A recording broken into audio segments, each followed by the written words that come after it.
I once had to be saved by the United States Coast Guard while kayaking in gale force winds above a shark nursery. This is that story. I'm Briana Hansen, and this is A Spark. Okay, so today's story is going to take some twists and turns, and it's going to seem highly improbable, and it's going to seem like I'm maybe exaggerating some things, but hear me out. I promise you, I am telling this sort of ridiculous story as truthfully as I can remember it. Because even while it was happening, I was like, this is odd. This is weird. What's happening right now shouldn't be happening. And then it just kept getting weirder and weirder. And the end of it, it's even like, what just happened? The only thing I can say is I do have a copy of the news story that I will reference later that validates the fact that this happened. Because sometimes I go back to that news story and check in like, this did happen, right? This happened. Okay. I used to live in Chicago, and when I lived in Chicago, I would often visit a friend of mine in San Diego. It didn't take long, of course, before I decided that Southern California was a much more beautiful place to live than where I was, but I loved Chicago. It's an amazing city, and at the time I had the energy to take on all the weather. But when I would go visit, it was really nice. So it was on one of those visits that my friend had arranged a fun outing for us. They were in school at the time, so it was like a random Tuesday, and we went kayaking. We were going to go kayaking. And if you don't know San Diego well, it's really, really a beautiful city. It's really got access to absolutely beautiful beaches and these gorgeous coves. And there's an area of San Diego called La Jolla, which literally means the jewel. And it is aptly named. It is just a gorgeous spot. So we were going to head out and kayak in the ocean in La Jolla in this beautiful area. So we went to the place where we were renting both a kayak and like a tour guide, because while some people do go out on their own, this isn't like a normal thing that I did or that my friend did. So we were renting like a tour guide because what we were supposed to do, the goal was to be whale watching. 'Twas the season where if you kayak far out enough, you might be able to see some whales from the ocean, which sounded amazing. And then you go pretty far out, you try and see some whales, and then you head into this little cave where you can like kayak in this beautiful little cave thing. And it was all very cool and very magical, especially for someone who was visiting in like March or April, which is sort of whale season in Southern California, but it's also still like a wintry mix in Chicago. Not always, but you can still get snow pretty easily in April in that area. So I was very excited about this. So we meet the person who will be guiding us on this journey, and especially as someone who wasn't yet accustomed to Southern California lifestyle people. I am born and raised in the Midwest, and so Chicago, was very comfortable, but when I'd come out to Southern California, I'd always get a kick out of like long-haired surfer types. So go to meet the guide, and he is absolutely long-haired surfer type. Like, hey, you're here. Like kind of surprised that we showed. We're like, yeah, we're ready for this adventure. And he's like, yeah, all right, well, no one else signed up today. So we're just gonna like go out just us. And I was like, cool, this is awesome. Like a private kayaking tour. Now you can kayak one-on-one, but this will come up later. So it's important to note we were kayaking in a two-person kayak. So two people in one kayak. So the total number of kayaks out were two, our guide, and then the kayak for me and my friend. So there's like one little waiver signed, I think. And I remember either we signed a waiver that was like, you're chill, right? Like, we're all good here. It was like either really light waiver or there was no waiver signed, because I remember meeting this person and not feeling, I was actually very at ease because now I live in Southern California. So the Southern California like chill vibe is something I'm very attracted to. I like it. I tend to be a little uptight. So I like when people are a bit more relaxed. And this guy was pretty relaxed. But I remember just being like, him asking, like, you guys swim, right? Cool, cool. I mean, not a lot of background checks done on anyone. Not like you swim well for the ocean, right? Just like we're good. So we put on our life vests, and the guide asks, like, do you guys know how to do this? And I was like, I mean, I kind of, I'm athletic enough that I feel comfortable learning. And my friend was very athletic, so I had no sort of fears of that. We're like, I think we'll figure it out. You just balance, right? Stay upright. And if you fall out, you get back in. And that was it. There was like no big lesson beforehand. Fine, we'll figure it out. There's plenty of shallow-ish ocean. It should be fine. We have life vests on. It's fine. Okay, so so I'm feeling both very comfortable because, well, partly because I'm a little too trustworthy, to be honest, and partly comfortable because I have faith in my own abilities and I think this will just be an easy adventure. In the back of my head, I'm like, we're not going to be doing something dangerous, because if we were doing something dangerous, there'd be a lot more, like the waiver we either signed or didn't sign. I cannot remember, but the waiver would be like much longer. You know, this is fine. This is chill. Briana, chill. Just be chill. Be like everyone else here. Just chill. Okay, so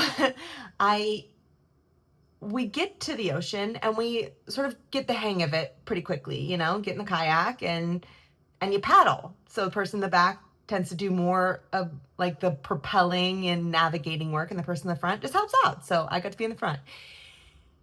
And as we're going out, there's not that many people on the ocean, and the guide says a number of bizarre things.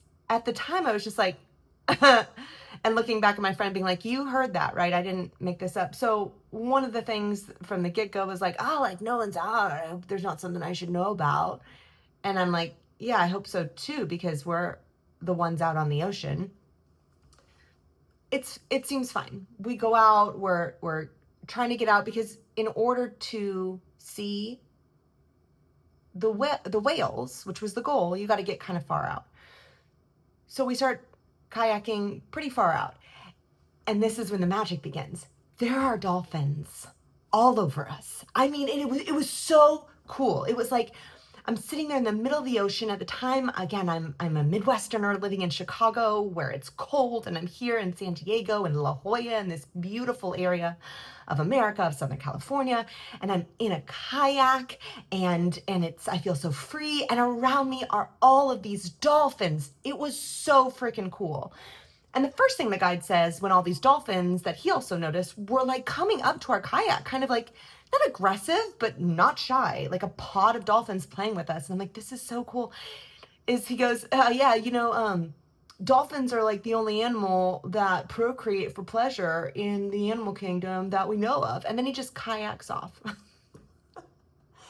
And then we see some seals and sea lions. And then he tells us the difference. And I'm going to get this wrong because I don't quite remember it, but I think I wrote it down somewhere. I just would have to remember where I wrote it down. But he said something weird about, he's like, you know, like sea lions are actually trained by the United States military because they're like so large and aggressive, or something like that. And then kayaks off. And I'm like, what? I've never heard of the sea lions. Perhaps they are, but it was just a bizarre tidbit of information, especially considering there were sea lions like right next to us. So we keep paddling out. And at this point, we're like the only people on the ocean, which in my head, I'm like, well, this is a random Tuesday, so that's why this is happening. And it's beautiful out. And I'm like, how cool is this? Like, I'll never get an opportunity like this again, to basically have me and the ocean and these dolphins that went away. And then they came back. And when they came back, our guide came back up to us, like kayak backed up and was like, I've never seen dolphins, like this many dolphins. This is crazy. And I'm like, oh, it's magic is what it is. And he's like, I hope they're not trying to tell us something or like warn us about a shark or something. And immediately I was like, what? Warn us, what? They would do that? That's an option? I didn't I didn't know that was an option. I'm sitting here having a magical moment with these dolphins, and you're telling me that they might be like, get out, get away, we're on your side. I thought they were just trying to like procreate for pleasure with each other. I don't, you know what I mean? Like, it was so bizarre. So, so I immediately am like, oh, that's kind of unnerving. I don't love that. So I can't get that out of my head, but I'm still enjoying myself because it's fine. Well, then at one point we tip over, which happens sometimes when you're kayaking, especially with two people. The wind started really picking up. And so we were headed pretty deep. We were pretty deep in the ocean, and we're trying to look for whales. And we are starting to talk about heading over to the little cove, the alcove, where we're going to, I don't know, see more magic or something.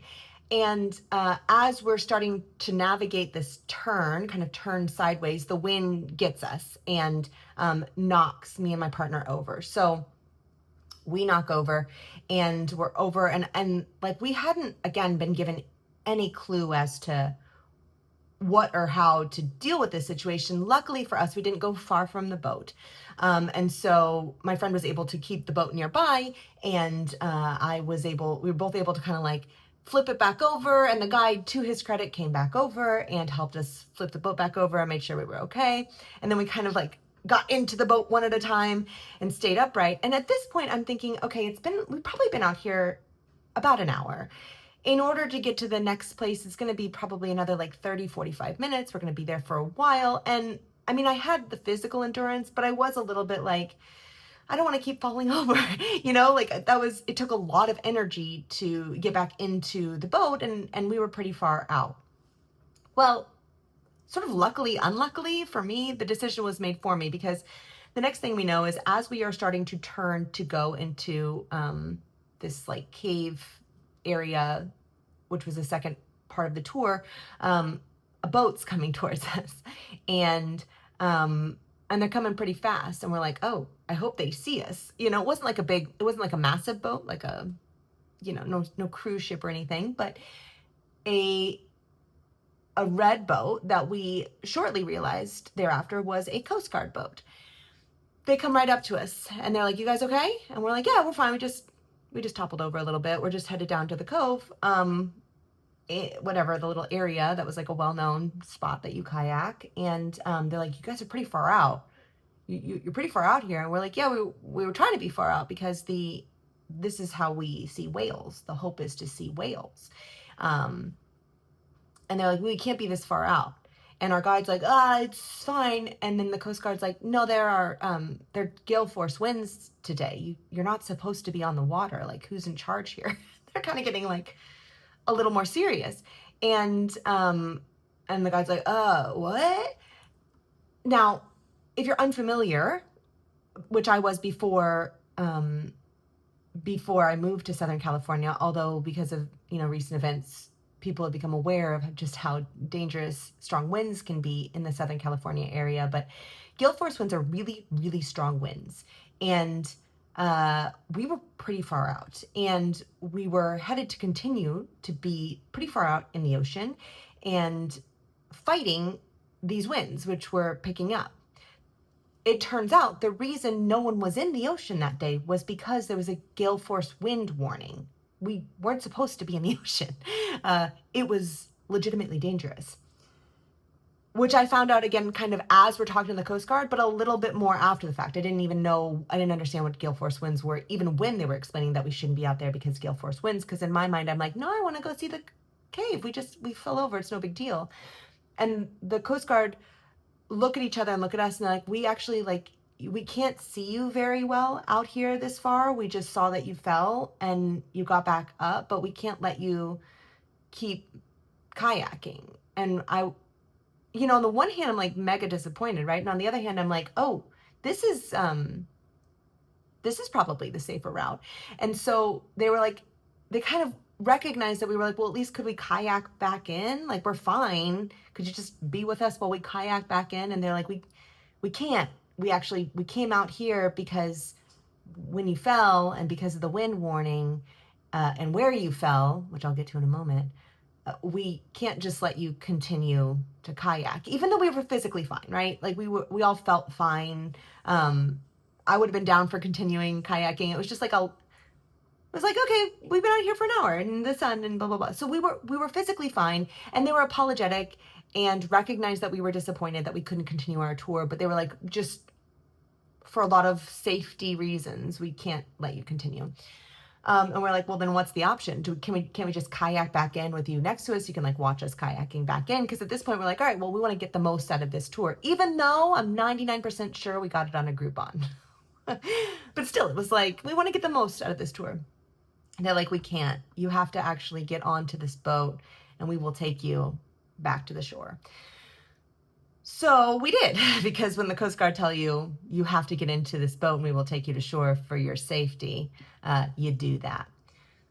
What they did do, which I thought was kind, because I explained on the, ride back in, I'm like, I live in Chicago. This was a fun tour. I didn't know anything about any of this. My first kayaking adventure.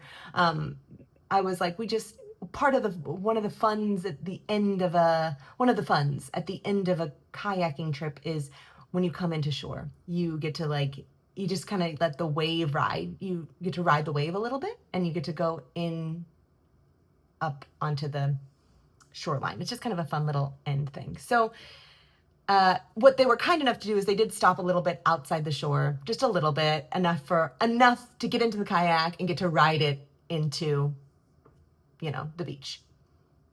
As we got out of our kayak and walked up onto the beach, again, I'm not kidding you, there was the news team. The news was there, like Channel 5 News or whatever. And at the time I was really into Anchorman. This was a few years ago. And Anchorman was old even then, but it was like a fun, like, San Diego news team, Channel 5 News. And I was like, this is so funny. This is Anchorman news team. But they're standing there waiting for us to come in, like our group to come in. So our group separates. Me and my friend are taken over by this news team. And it wasn't like a ton of people, but it was like, camera person, another helper, and the newscaster, all waiting for us. And then the Coast Guard take our guide away. We're like, we need to talk to you. I don't know what happened with the guide after that, but I would imagine that they got in a lot of trouble, because it turns out it's incredibly dangerous to go out in gale force winds. And what I learned while talking to the Coast Guard later, the biggest reason that they had us come in is they were like, you're very small to us right now. You're very far away. If you fall out, if you continue falling out, one, it's very easy for your boat to go away from you. And two, we wouldn't be able to see that you're there. So I was super grateful for that. Okay. Me and my friend get taken over by the news team, who are like, why were you out in the gale force winds? And I was like, I live in Chicago. I'm visiting. I don't know. It seemed like a fun thing to do. We got this on a Groupon or something. It was just, I was very out of it. And they said, and my friend, who was more familiar with the area, was like, yeah, I didn't think it was that bad. We hadn't realized the wind situation or how far out we had gotten. Although we were supposed to be that far out, because we were trying to be far out in order to see, again, the whales.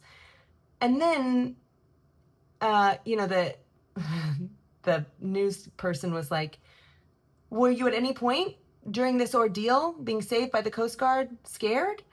And I was like, I didn't realize that we were in danger, because we were following all the things we were supposed to be doing and didn't know about the gale force winds. And then my friend goes, the only part that kind of made me nervous was where we fell over and where we were hovering over is a well-known shark nursery. And the news caught me turning to him and going, what? Where we were hovering over in order to see the whales, where we had fallen out, where we would have continued to fall out, was a well-known area where sharks have babies. So there's a bunch of baby sharks in this area. And to me, that must mean perhaps there's a lot of protective mama sharks in the area, but there's a ton of sharks in this one little deep apparently incredibly deep area. And the reason my friend knew is because they had worked on like scuba diving. And so a lot of scuba divers go to this particular area to, like swim amongst the sharks, or they know that it's particularly deep. So we were over this like really deep part of the ocean where there's a ton of sharks in gale force winds and just chilling. Just chilling. So that's when on the news I was like, I'm sorry, what? I had no idea. And they're like, oh, you didn't know that you were. I think they played it on the news. I don't know what ended up. I tried to catch it. And this is back when it was live TV. I didn't catch the news story, although I did see the two write-ups, one of which I think I still have a link to, and and still exists on the internet. The other one I haven't seen since this ordeal, which was like many, many years ago.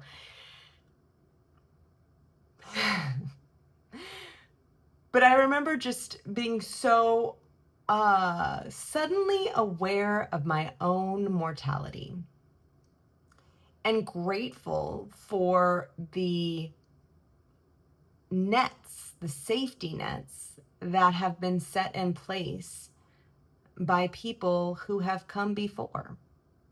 Because if it hadn't been for the Coast Guard people working that day, we could have gotten easily pulled deeper into the ocean where they wouldn't be able to see us, and something could have happened from the wind.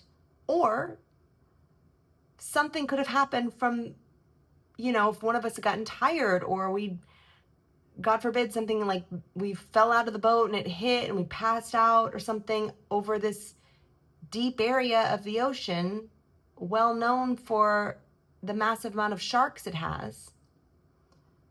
Or we could have just gotten so tired when we got over fighting gale force winds over to this cove area that we didn't have the energy to get back in. There were a lot of things that could have happened. I'm here telling the story, so luckily for me, none of them did. The only part that actually bugged me was in the story angle later. The way that it was framed was 3 kayakers who had gotten pulled out too far by gale force winds were saved by the U.S. Coast Guard this afternoon off the coast of San Diego. And a bunch of people in the comments were like, this is a waste of our resources. We should have let them die. I'm not kidding you. And a bunch of people were like up in arms of the fact that the Coast Guard came out to help us. Now, again, in case you couldn't tell from the story previously, we were kind of fine. Like if they had said you have to just come back in, not on the boat, we all would have been able to do that. Also, we meant to go that far out because that was part of what the tour was going to do. Was it the right thing to do? I don't know. But it wasn't like we were suddenly overtaken by winds that we were so far out. So it taught me that framing is really important, but it also taught me that like empathy is important, because when in the comments under this story where people were like so mad that our lives were saved, people were like, there are better uses of the resources of our United States Coast Guard than saving some lives of some idiots offshore. But I think the point of some of these safety nets is exactly that.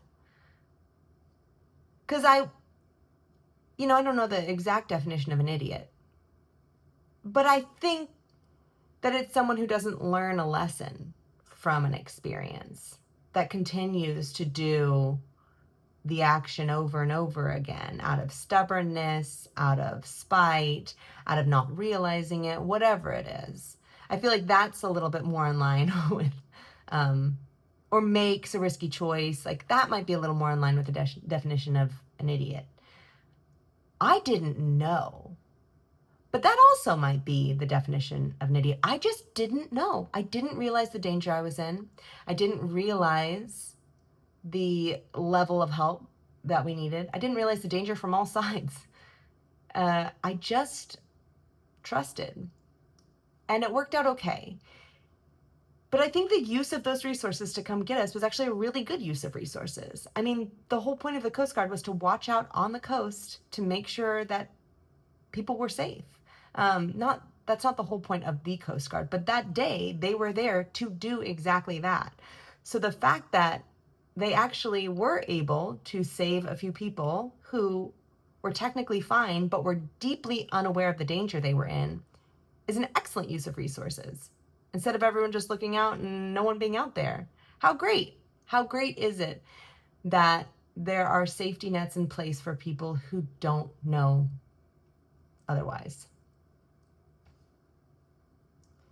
This was a long story today, so I don't have much of a life lesson from it, except that I have learned to listen when dolphins try and give you warnings, because maybe they're coming to play and maybe they're warning you that you are going way too far out and that you are entering an area that is not only well known for deep ocean, but sharks, and you shouldn't be out.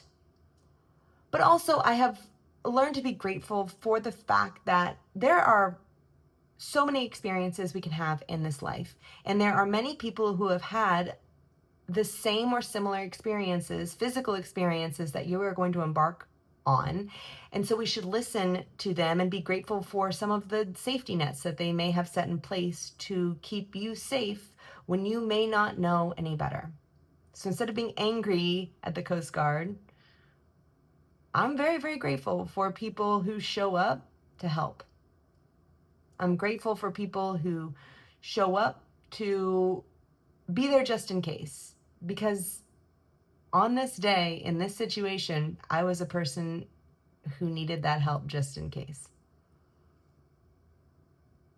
And also, I really want, if anyone is ever able to find this news story, I want the video news story, because I want to see my reaction turning to my friend going, "What?